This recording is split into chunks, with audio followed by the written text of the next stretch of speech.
हमर जान जाए के तो चल गलू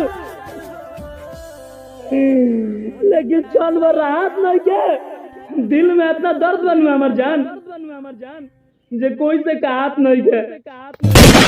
मर जाती हम उनकर यार इतना याद हो उनका गइला के बाद जी हमर जान काहे दर्शाता बता रो अब तो बस करा एगो नाता जोड़ा तारे दोसरा से तो हमर जान